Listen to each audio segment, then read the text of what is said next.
Our guest today is three-time Grammy nominee John Daversa, a versatile and internationally respected performer, composer, arranger, producer, band leader, educator, and BFM jazz recording artist. He's the winner of the Herb Alpert Award, the Dave Joel Miller Award, the National Trumpet Competition, the ITG Jazz Soloist Competition, and finalist in the Thelonious Monk International Jazz Competition.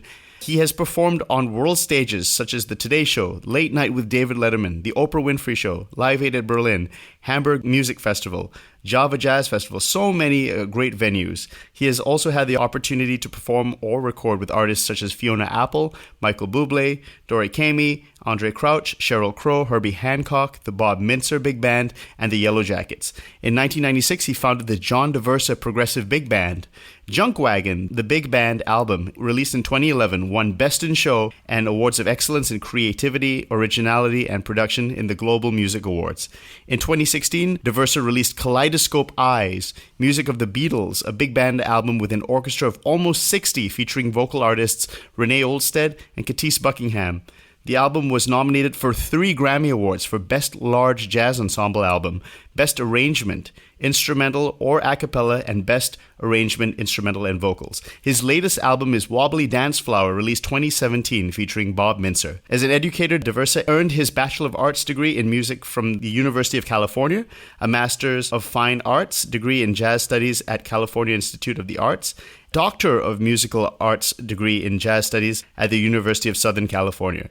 After teaching at both USC and California State University Northridge, he is now the chair of studio music and jazz at the Frost School of Music at the University of Miami. John, welcome to the show. Thank you so much. Pleasure to be here. I really want to start right at the beginning. You mentioned that your mom was a classical pianist and your dad was a trumpet player who played with Stan Kenton and his orchestra. Is that correct? That's correct. You said when you first read music, you used to sing the notes first before actually playing them. You've been reading up on me. How important is singing for a musician? And I'm not talking like Mariah Carey, but just, singing notes with your voice. I think it's crucial. I'm so grateful for that experience to have really allowed music to come into me and out of me through the voice first. It's the most organic.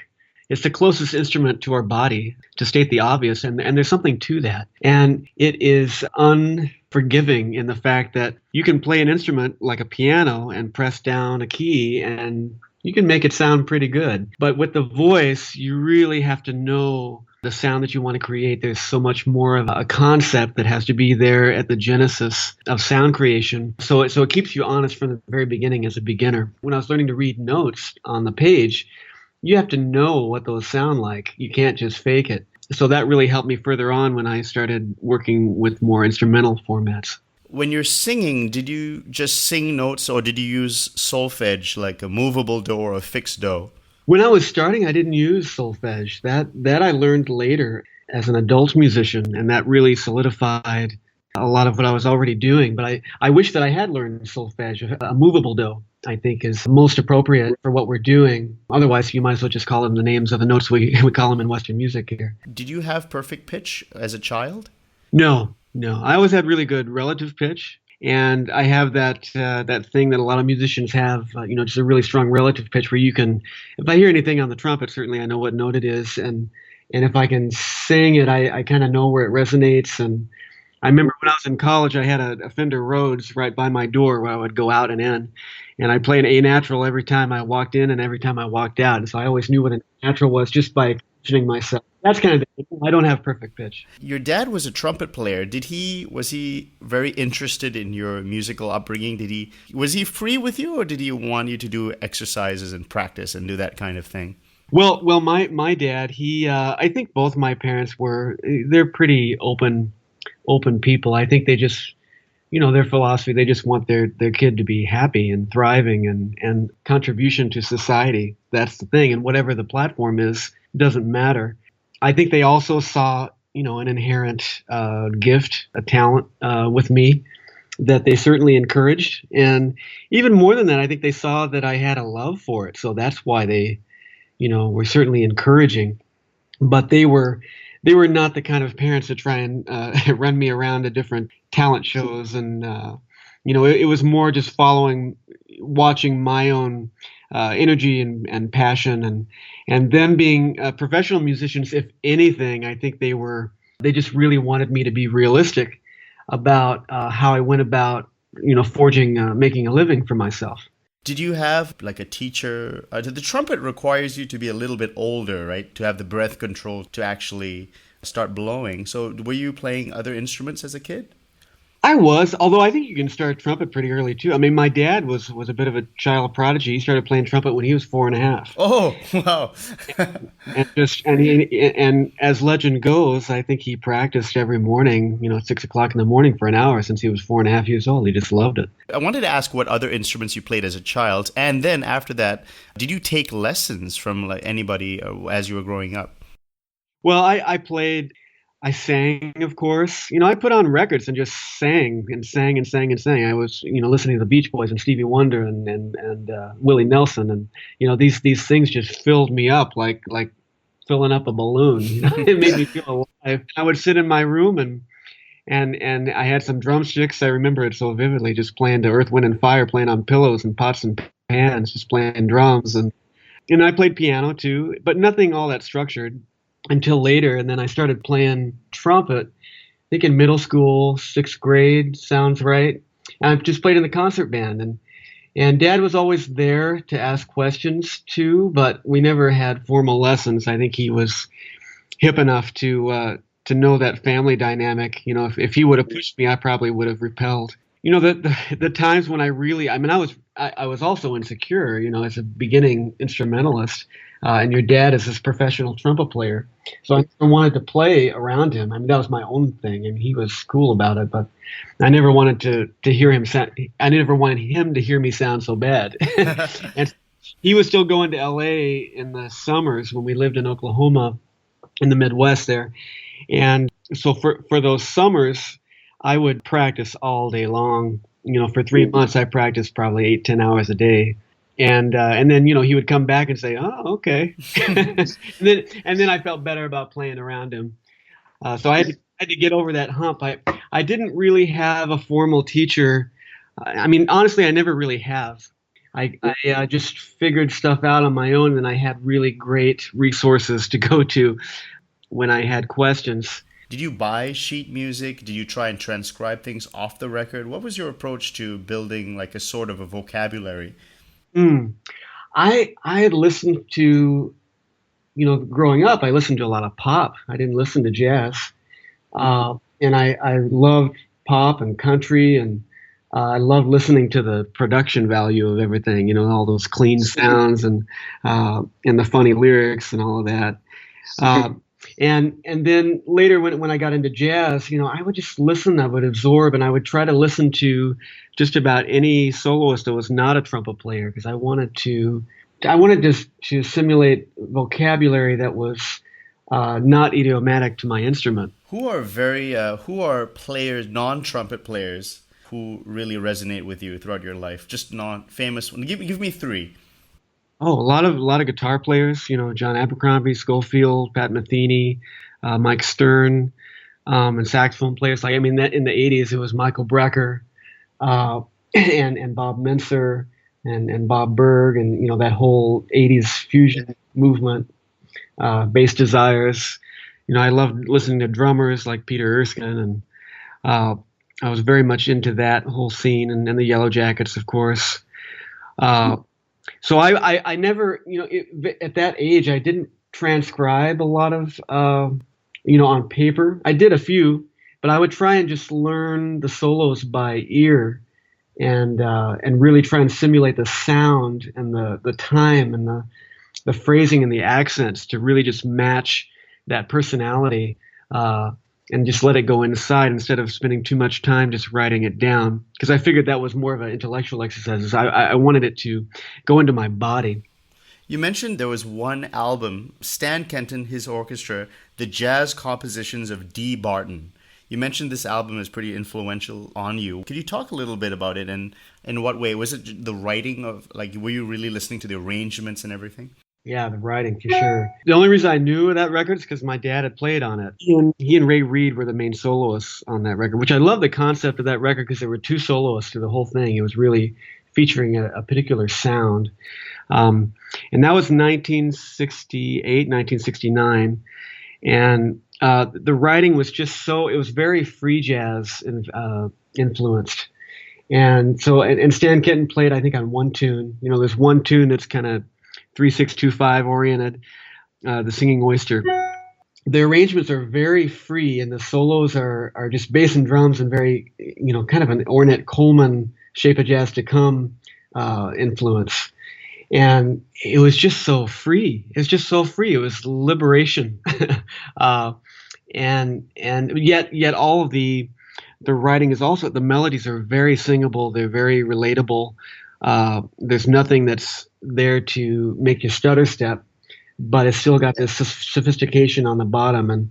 And D. Barton wrote so big. And in that time, Stan Kenton usually wrote for a very brass, a low brass heavy instrumentation. He had bass saxophone, baritone, 2 tenors and 1 alto, and then he had 10 brass with tuba, plus the bass, and it's just a very bombastic sound. And the thing that I also loved about it in a very macro sense is that as chaotic as the improvisations might get, they could go anywhere, split, splat, or whatever it may be, and then they always had a landmark of where they were coming back to the structure.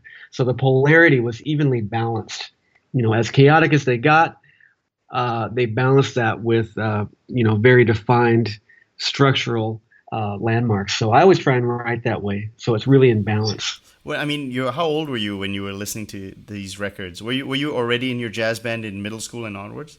Yeah, I didn't really understand it until I was in high school. Probably I was 16, 17, and I went, oh, okay, I get this. Did you start to write scores for big bands in high school or even earlier? When did you start to write, like take staff paper and start doing your own arrangements? Were you young when you started doing that? Not too young. I started maybe, my first year of high school. So you're 14 or 15. Just started writing tunes. And I'd written songs before that. I was writing more kind of pop and R&B songs with lyrics. But then in high school, I started writing tunes. And then I wrote for a big band when I was in high school. I wrote a few arrangements, just trying things out and experimenting. There was a great band to work with, and my band director, Sid Lassane, was wonderful in letting me bring in stuff. How do you make that leap? Did you read a textbook, or you knew how to read, obviously? Your mom was a classical pianist, right? And you mentioned she played Chopin, Rachmaninoff, just great classical music. When it came to writing and learning to notation and all that, how did you learn all of that? I think just I learned from learning how to play trumpet. You learn how to read music, and so I was also writing down melodies as well as reading the melodies. So it went back and forth, and you just keep developing in that way. I think, in terms of the progression of it, one thing I'm very grateful for is that I don't think I had a lot of fear in its, just trying stuff out. So, I just wrote stuff, and you hear it back and you go, that didn't work, that worked. It's the consistency of doing it all the time. It's interesting. Sometimes I think that beginning writers or writers that don't have a lot of experience, there's a sense of just waiting for that divine intuition to come, and sometimes that happens, but it's just like practicing an instrument. It needs to be a disciplined practice where you write every day. Write a song every day, write 4 bars every day. It's a muscle that you have to create a regiment with. And when I was in I think when I got out of my undergraduate degree at UCLA, I set aside the mornings to write every day. 6 o'clock in the morning I started, and I would go till about noon every day. No matter if I had something I was working on or I had a list of things I wanted to do. I haven't written a fugue yet. How do you do that? Let's figure it out. I would just jump in and go for it, make myself do it. So you really put a block of time. You blocked off time, and you said, "I'm going to write." And did you have goals for yourself? Do you say, "I'm going to write this," or "I'm going to write that," or did you give yourself? Because you seem like a very self-didactic sort of person. Do you have a structure for yourself in how you want to work at things? Yeah, when I was younger, I had more time to devote to these things. So usually there was a fire underneath me to write some thing that was in my head. So I was always working on that, uh, and then there were also times where I don't know what I want to write today. Here it is, 6 o'clock a.m. But I had a list that I would keep. A brainstorming list. I've never written a string quartet, so let's start working on that string quartet. And so I would, with that, that's a big subject, and I listened to a lot of the canonic string quartets. I'd listen to, all the Bartok string sextets and Brahms, and just get the sound in my head. I would wake up with it and fall asleep with it. And I remember, spending a good few months just listening to the late string quartets of Beethoven, just over and over, just getting that, immersing in that sound.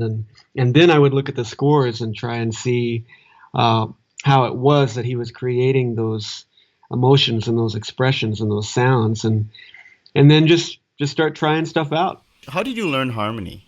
What did you learn harmony organically, just listening to records and learning it, like perhaps song by song, chord by chord, and building a basis of knowledge? Or did you follow a textbook, or did you have a teacher for that? Well, I'm still learning harmony. I suppose it is fairly organic. There aren't a lot of textbooks that I can point to where I can tell you, yeah, I studied this book and that book. I've taken things from this and that, but it's really about the application. I mean, I would, you go through the American Songbook, the real book, and just play through. I remember, that's one thing my dad did when I was, probably 12 years old. He's taught me how to play 2-5-1s on the piano. So your dad can play piano? Yeah, he can play through tunes, and he actually just played a show on piano as the musical director where he is now. So he's a pretty accomplished piano player. But he showed me how to do that, and so I could read through, real book tunes, playing 2-5-1s, and then you start hearing people talk about harmony. I grew up with a guitar player friend of mine, Justin Morell, and we were really tight when we were growing up, and so he was always talking about different voicings on the guitar, and we would geek out and try and put it on the piano, and just experimentation. And of course I would go to clinics and hear people talk about how they approach, using the melodic minor scale and all the tools of the craft, and then do my best to see how I could break the rules. When you write, do you write with a piano or with a trumpet, or how do you write when in those big blocks of writing time? Do you just have a pen and paper or pencil and paper? Oh, I pine for the days of pen and paper, pencil and paper. It doesn't happen all that often. I'll work backwards on that question. These days, time is just such the element, and I don't have very much time to write. And so, most of the writing is done on an airplane at this point, or in transit, or singing stuff on the phone. And thankfully, I've had enough experience orchestrating and writing where I have a good idea, how to get a certain sound in my head onto the paper.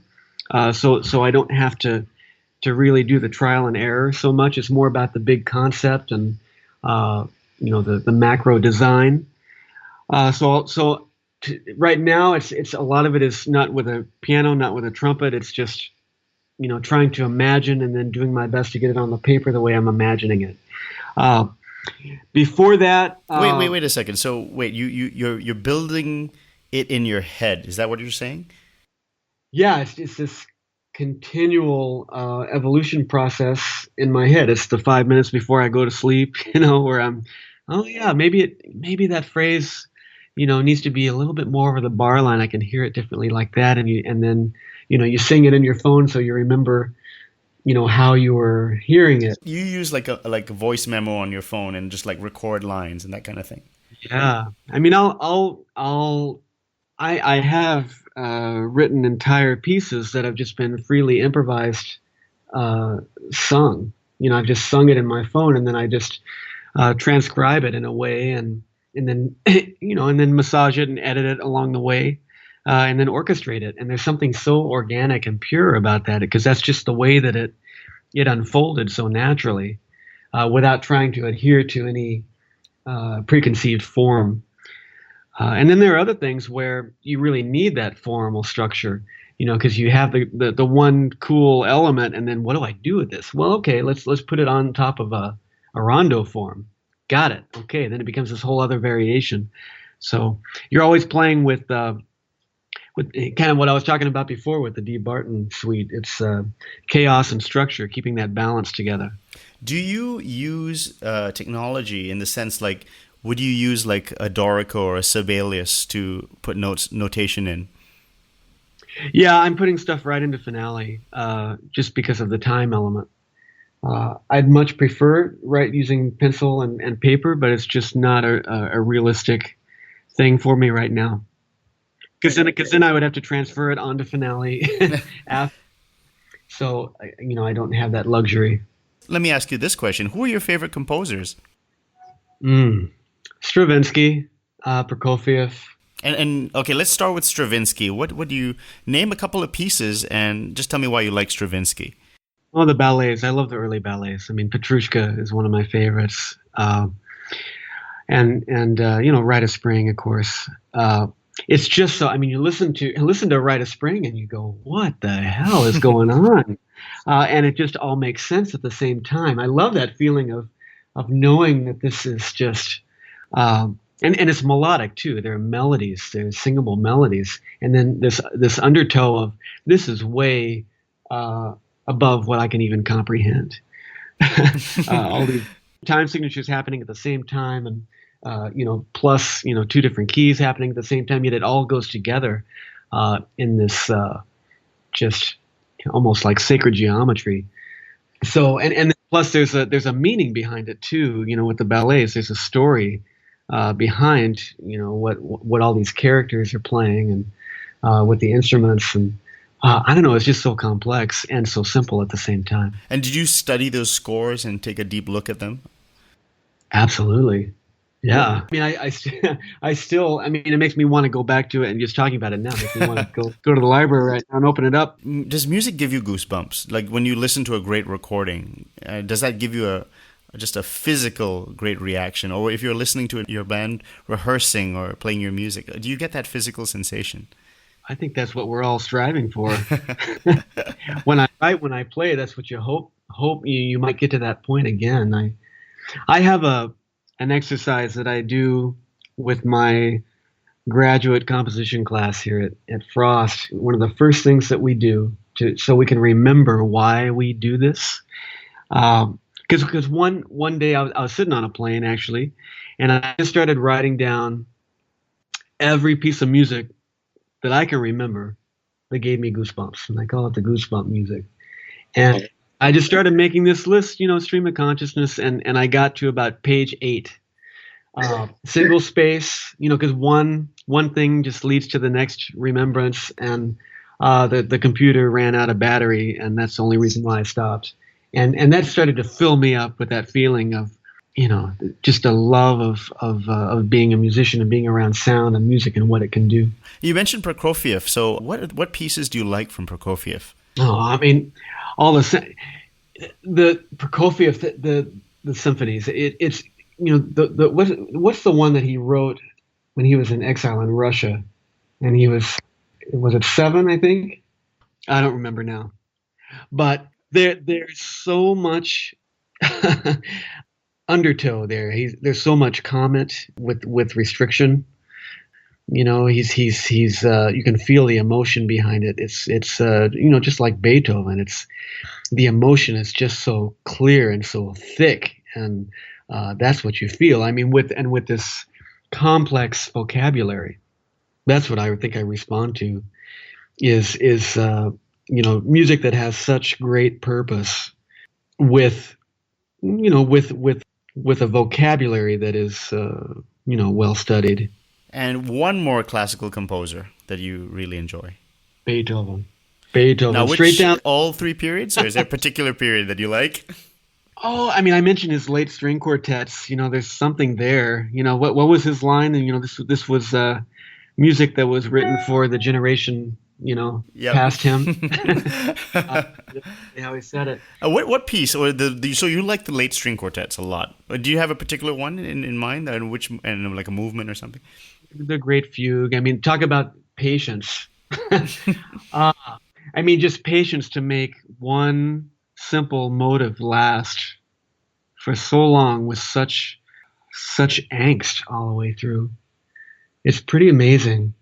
And and I always go back to the piano sonatas as well. There again, because of the emotive quality of it. You could be the most beginning piano player and play those pieces, and you can't play it without without going deep into your own emotions. It's such a human experience to listen to Beethoven. But I think I actually, those piano sonatas and the string quartets are the ones that I seem to go back to more than even the symphonies. Now, when you were in college, you mentioned in an interview that you wrote all the time for other people's recitals. And could you just describe, perhaps, just take an example of one student's recital? Like, what would you write for them, and would it be really anything? I knew that, for me to be a writer, I just needed to write all the time. So I would approach everybody about writing, a piece for the recital as an example. I remember writing a piece for viola, and I think it was a duet. What did I write it for? I don't remember, but I didn't know what I was doing. I just wrote the music that was inside my head, and then tried to, when I didn't know what to do, then I would I would study some formal structures that seemed to work, and then try and follow those, that framework. But yeah, for flute and oboe and piano was the hard one because, how do you write a piano concerto? I mean, not a sonata. But I would listen to a lot of, the great composers that I knew about to model after, and then try and just let it go through my own filter and use vocabulary and language that I knew. So a lot of it was jazz influenced, of course.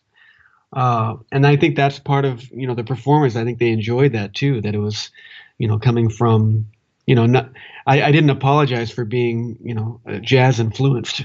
When you used to write when you were younger, now of course, you're doing it all in your head. But when you were younger, did you use the piano or use instruments to perhaps sound out harmonies? Sure. And I still do. The one thing, and just in terms of concept, in terms of writing, I wasn't, and still am not good enough on the piano to really hear everything that I'm hearing in my head. So I'm really cautious about the hunting and pecking approach, because perhaps I'm hearing, perhaps the melody's already in place, and then I'm hearing a particular harmony or even, a progression underneath it. And then once I start putting my hands down to chordal structures and places that I may be more familiar with my hands and my technique, once I've played those chords, then it's hard for me to hear the purity of what was already there in my head. So what I'll do is I'll just try and hear one note at a time and be really honest about it. And I'll try and maybe it's just the bass notes. Okay, are these really the bass notes that I'm hearing at this moment? I'll sing it, and then I'll make sure that's what it is. And then I'll just try and hear one other note. And so sometimes, especially, jazz players will perhaps write more dense of a harmony than what's really needed, just because it's a default. So I'm just trying to stay away from default settings. So, I mean, there's nothing more beautiful than an open fifth or a triad. Remember triads? And just switching that bass note so it's in different inversions, and completely changes the harmony. In terms of harmony, if you're dealing with Western harmony, I look at it as in a very simple way. So you're going to define a tonic. Then you're going to define there are only two tonics. There's only major and minor, or if it's something else, then it's modal or it's non-tonal. So you're setting up major, minor, and then you're going to set that up with a subdominant chord and a dominant chord, and then there. So there are a lot of different ways you can say subdominant. If you're going to a major key, subdominant can be basically anything that wants to fall down. It's going to be a 2 chord, it's going to be a 4 chord, it's going to be a 6 chord. And then between the 2 chord and the 6 chord, they're a little bit weaker of resolutions. And the 4 chord is a little bit stronger, right? So how strongly do you want it to resolve to the dominant chord? And then for the dominant chord, okay, it's going to be have anything that has a leading tone in it. Or you know what? That 3 minor chord actually has the leading tone in it. If you're in the key of C, E minor. So that if you have B, that would be, if you want something to be so subtly leading to the 1, why not a 3 chord? So I think about things like that where it's more melodic as opposed to just harmonic. I think about every melody inside every chord. So you definitely think of melody a lot. Absolutely. Can you give it like a writing exercise? If you were to talk to your younger self and you said, you now with all your experience, and you could say, all right, I want you to do this exercise. How would you do that? Like what would be a great exercise for a younger version of yourself? Yeah, it depends on the stage that you're at. You're always trying to balance intuition and cognition. You're always balancing method and creativity. So I would first just make everyone aware of that, so we don't get too burdened by any one side. So you have to go back and study counterpoint. That's the first thing. It's go through species counterpoint. Learn to write, 2 parts without the parallel fifths and with the appropriate appoggiaturas, etc. And then study Bach. And look at 4-part writing. I mean, those are the tools of everything we write after. But you mentioned you're very self-taught. Did you teach yourself that? Is that something that you grabbed a book and tried to teach yourself? No, I mean, it's something that was introduced to me in college. My first year in college, I remember my professor, who I know very well now, Mark Carlson, he introduced counterpoint to us, and I went, whoa, this is awesome.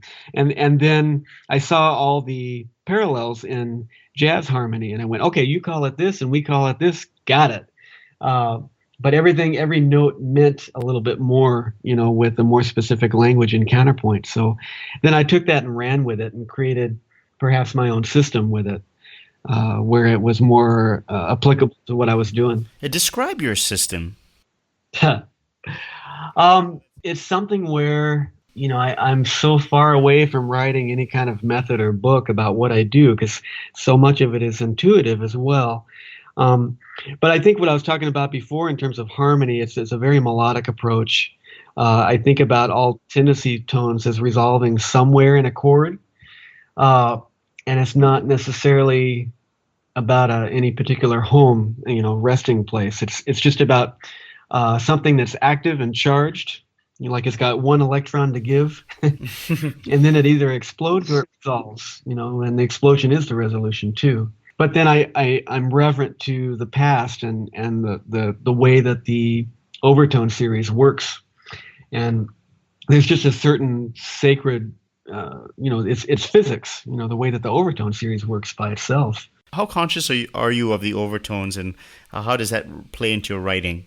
I don't think about it so consciously. It's something I do. It comes up from time to time when it piques my ears or my interest. I'm conscious how we move from key to key, and upper structures. How the order of where upper structures are created on top of the triad, and in terms of a hierarchy of a key.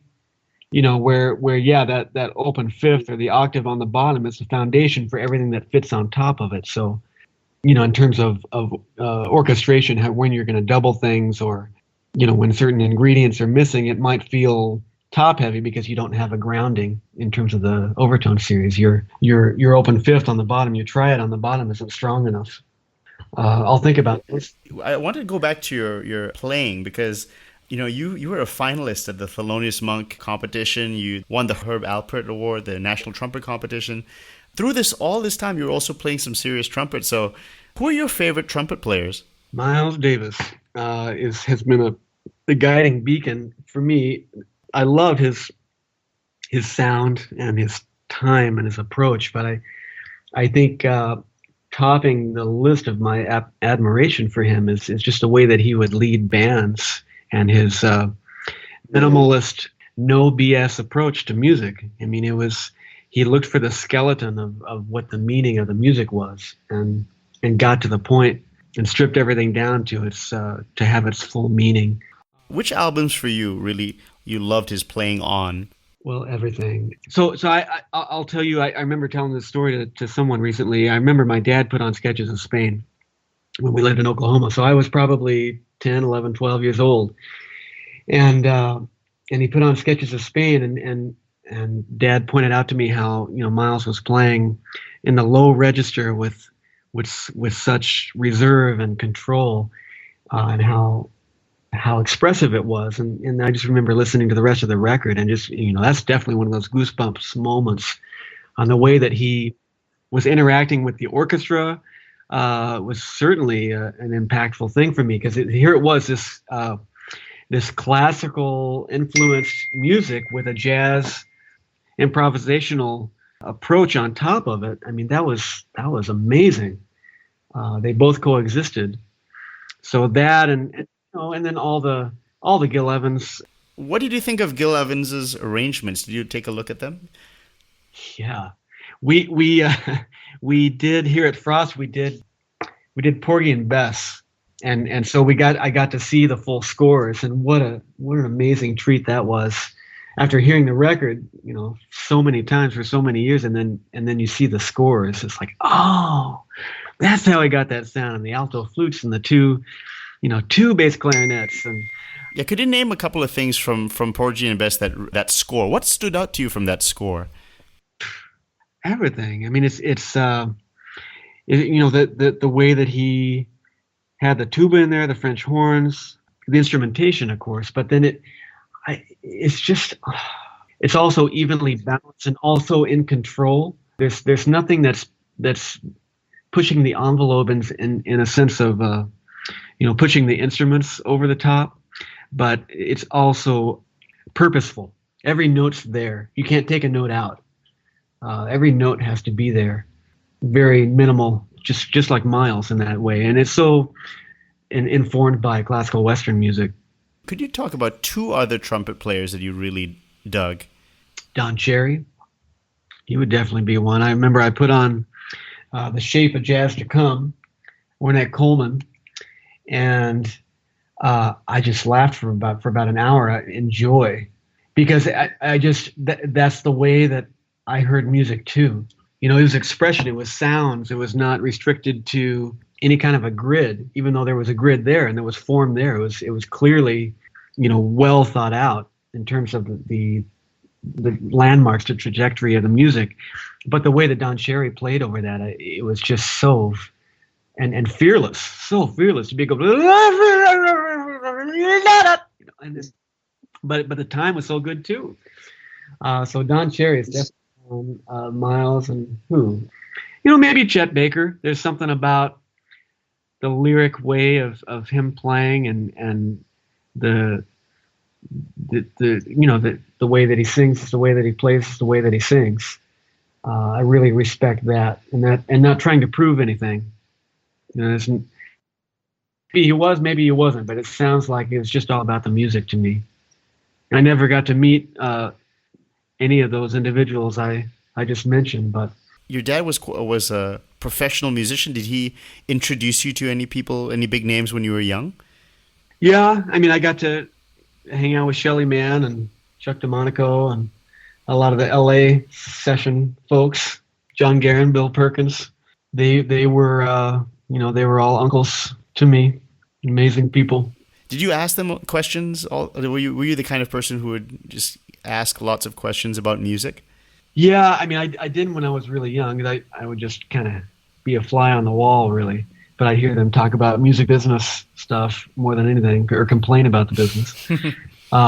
When I was later, Bill Perkins and John Guerin, they played in my band, in my big band, and so, I'm definitely a person that hangs back and just listens and observes and immerses more than aggressively asking questions. But I would definitely, I remember asking Chuck DeMonico about playing with Monk, and they all had their own experiences playing those musics, which I would take and digest And it told me, I mean, I think sometimes we tend to put a lot of these musicians on a pedestal, which they should certainly, we're reverent to where this music comes from, but they also were human beings and going through a lot of the same challenges and struggles that current musicians go through.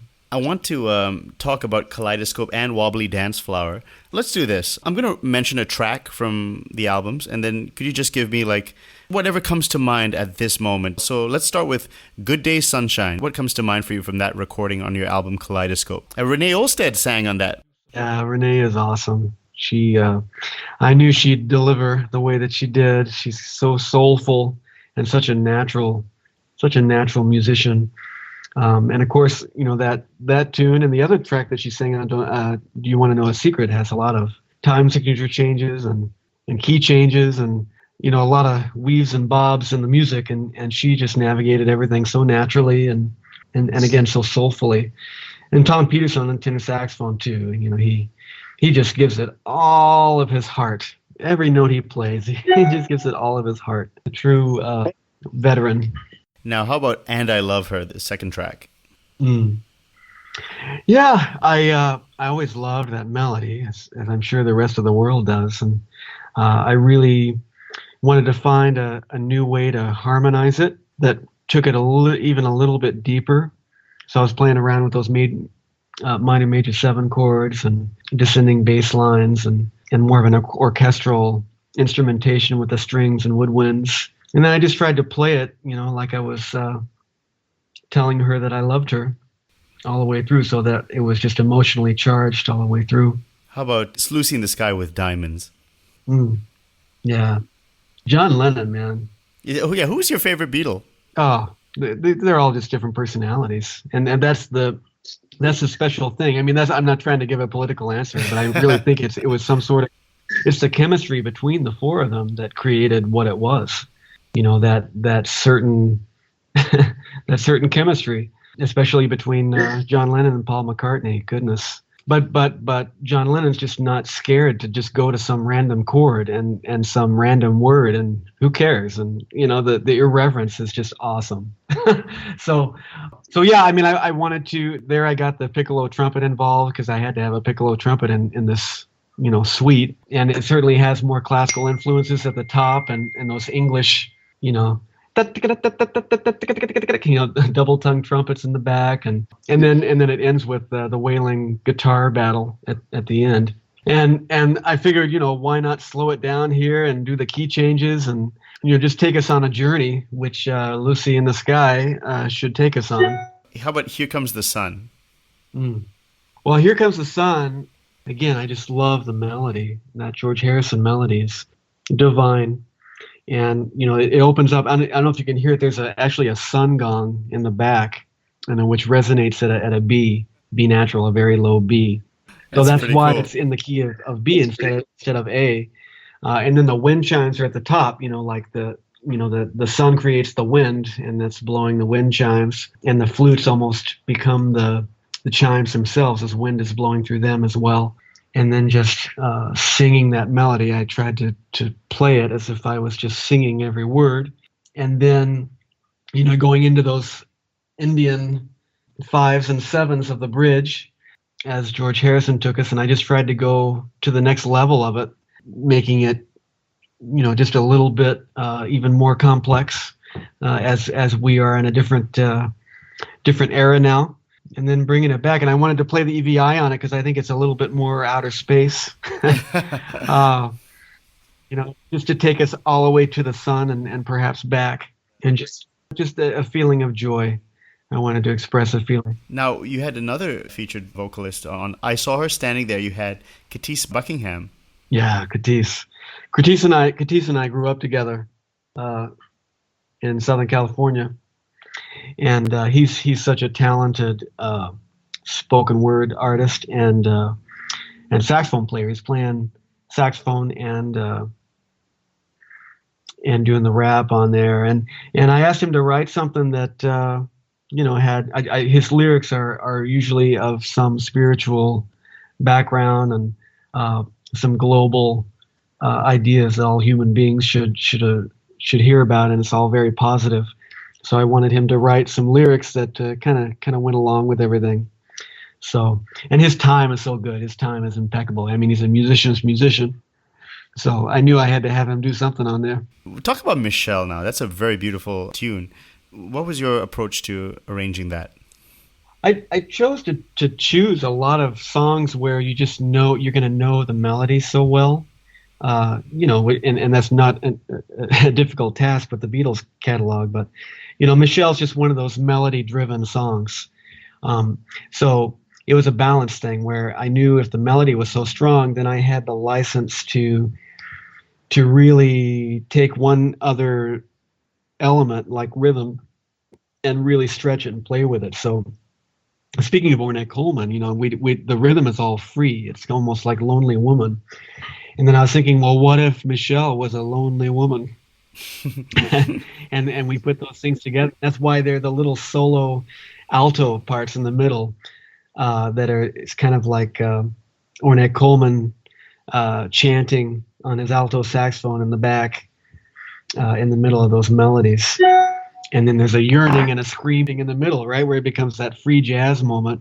And then finally it all comes together where we play these unison figures as across the orchestra for a while, and then it breaks down again too. And so I think Michelle is still perhaps a bit lonely toward the end, but it's got a at peace resolution by the time we get to the very end. Now talk about the very interesting Kaleidoscope Eyes medley. I mean, it's not as long as the other pieces, but you jam in a lot of content there.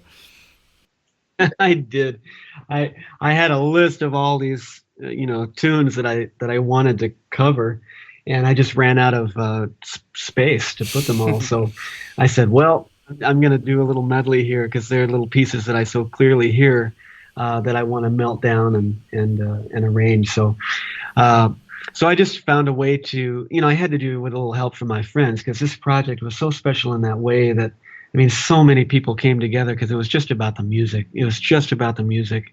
And we just wanted to come together as a community to do this. So it was so much bigger than any one individual. So when I'm playing there, I'm thinking about everybody that was involved in that project. And then we just take this tour on a little medley of other things I wanted to do with Beatles medley, Beatles classics, and I wanted to give a little space for Gene Coy to play a drum solo, and then to finish off with the chaos day in the life at the end there. I thought would be really fun. The album ended with a reprise of Good Day Sunshine. Could you talk about that really brief 2-minute reprise? That was a last minute decision because it actually, Good Day Sunshine, when we do it live, the reprise is actually at the end of the main track, and that's how we did it live. But when we put out the record, we felt like it was too long that way, so we just ended it with the end of the vocal, and then we thought it'd be a fun way to just bookend it and put it at the end of the record, just as a little, we're not done yet. Great album, and congratulations for those nominations. I wonder how you felt when you. How do you like, what happens? Do you get like an email or a letter comes to you? How do you know? No, you get about 1,000 text messages. I remember I was driving, in Miami, I was driving up north for something, and I saw my phone was just exploding. What the hell is going on? And then I saw, my wife called, and so I picked that up, and she told me that someone had told her that, those nominations came in. So I was pleased to hear it from her first. Now, I want to end off by talking about your latest album, Wobbly Dance Flower, and let's go through the tracks. Let's start with Miss Turkey on Wobbly Dance Flower, your 2017 release. Yeah. Miss Turkey, well, I had done this recording session in Belgium, and it was right adjacent to a turkey farm. And so we every time we would open the glass doors just to get some air, there was this chain link fence there with I don't know how many hundreds of turkeys. And you open the glass door and they all go. I was always impressed by the volume and interesting sound that those turkeys get. So, I mean, I was coming up with this little alternate fingering sound between the saxophone and the trumpet, and it kind of sounded like a turkey to me. So, but that was something I sang in my phone. That this whole record, I knew it was coming up, and we had the recording dates, and I had written nothing. So I wrote everything. It's very riff oriented. We did blues and rhythm changes and understandable vocabulary. And I sang a lot of it just in my phone just a week before the sessions, and so it's very organic in that way. Now, normally Donnelly is taken like everybody likes to play it super fast, but you actually took it down to a cooler, more mellow tempo. Could you talk about that version of Donnelly on the album? Yeah, well, there's that controversy, right? Of who actually wrote it? Was it Bird or was it Miles Davis? But I thought it would be fun to do it slow, a la Miles, with the harmon mute in thinking like he wrote it in that era, and slowing everything down, cool jazz style. And then, but the reason why I wanted to do it too was because of Bob Menser, because, one of my first inspirations was hearing him play Donnelly with Jaco Pastorius on the bass clarinet. And so I didn't want to do a recording with Bob Menser without getting to do that with him, my own guilty pleasure. So then we took it up double time when he was playing. But it's also just a bit of a sense of humor with me too, because I've always wanted to make a record with all bebop tunes that are usually really fast and just do them as slow as I possibly could. Yeah. Now, Be Free. There's a little bit of that. Be Free has a bit of a calypso vibe to it. Can you talk about Be Free? Yeah. It was just one of those melodies that popped into my head, and I sang it in my phone and in about 3 seconds and said, well, let's just go for it. It's kind of silly. But I think it's a nice thing to do as a free jazz kind of thing. And we were playing with organ. Joe Baggs playing Hammond B3, and so instead of B3, it's Be Free. The feel just became naturally what it became. I didn't give any direction with the feel. That's Gene Coy and just what the tune lends itself to do. Now, Brooklyn Still. Nice, beautiful, slow, gorgeous kind of tune. Now, Bob Menser, to talk about Brooklyn Still, how that recording and how you came to do that piece. Well, that's actually one of the tunes that I had written a while ago. And actually, one of my bandmates just walked in the door from here in Miami. We played it together, Zach Larmer, before. I had done a session in LA for a movie, and we redid a Van Morrison tune. I couldn't tell you the tune now, but I remember it had 3 sections. There was, and they were all exactly the same 8-bar phrase, just in different keys. And so I had this little motif in my head, and I just didn't think that it needed anything else. So I just put it in 3 different keys and just let it travel the universe in that way.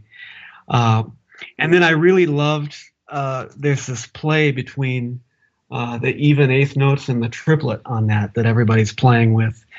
And it's quite the task to decide if we're going to be on the swing side of it or we're going to be on the even side of it. But when I listen to it, I think of, when we play that live, I usually say that, the culture that we live in right now is just so fast paced and there's so much information coming to us at any given moment. Internet, news, text messages, as you can hear from this interview, 1,000 emails and texts. You need to be able to shut it down and slow life down a little bit. And so, and hear the thoughts in between the thoughts. And that's what that song does for me. Now, Wobbly Dance Flower, I mean, your daughter has an influence on the album, is that correct? Yeah. Yeah, well, she was 6 years old at the time. And, as that week where I was starting to write some of these things, and I told her, Hada, I'm writing this song, and I just can't think of the right title. And without blinking an eye, she said, oh, Daddy, call it Wobbly Dance Flower. and I thought that was the most brilliant thing I'd ever heard. And then she hadn't heard the tune. It just fit what the tune was, because the tune's pretty silly and dancey and playful, I guess is the best word. And then that became the name of the record. And she actually drew all the illustrations on the record and so it was really fun to get to collaborate with her. Now she's she's a famous graphic artist now. Great. Now Jazz Heads has got that nice swing to it. So talk about Jazz Heads. Yeah, that's also another kind of silly tune. Bob, of course, is the head of jazz studies at Thornton School of Music at USC, and now I'm the chair of studio music and jazz and at the Frost School of Music at University of Miami. So we're both these jazz heads, right? And that's the beginning of that tune. It's just got this, friendly, playful jaunt to it, and I could just imagine some 70s TV show with Bob and I, both getting an ice cream together in the in the beginning credits, and then just opening up and blowing. So I just wanted to write something that was playful. The whole record is playful.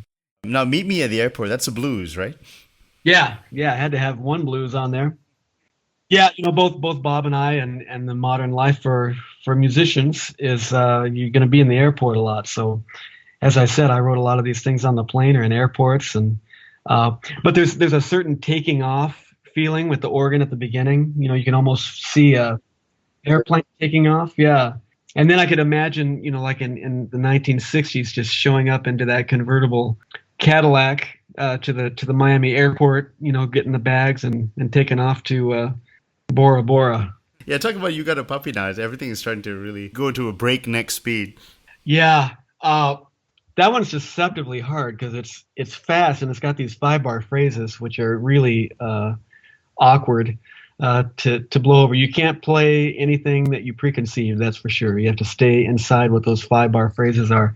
But my daughter was FaceTiming with my parents, her grandparents, and she said, "Daddy, they got a puppy." And I thought, I didn't think they actually got a dog, maybe a stuffed animal or something, but they had just gotten a puppy. And this whole tune, it reminds me of that feeling when you see a puppy just running around with that puppy energy. It sounds exactly like that tune. So finally, extra credit is like it's a rhythm changes, right? Yeah, it's just straight up rhythm changes. I was just this all came together so fast, and I had to create music where we could just come in and play without a rehearsal and without too much discussion. And I also wanted to create something where Bob and I, we both, another parallel with us is that we both play the electric wind instrument. And so I figured we could do something really short that just has us play together, playing this these outer space music instruments. Well, John, thank you so much for coming on the show. I really, really appreciate talking to you. I hope you had a good time talking to me today. I absolutely did. I appreciate you having me on. I hope that it's fun for the audience, and hopefully we got to some places where it's helpful to people. Oh, yeah. It's just so great to ask you all these questions about writing and all those things. What's next lined up for you for the rest of the year?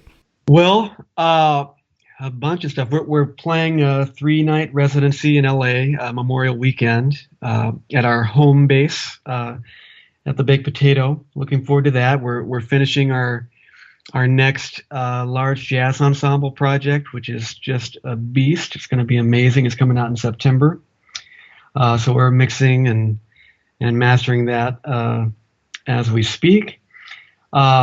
And so many other things. I might even take a nap in June. I'm looking forward to that too. John, thank you so much for coming on the show. I really appreciate it. My audience really appreciates it. And thanks for sharing all your experience and your knowledge with us. Thank you so much. It's my pleasure. Thank you again for having me.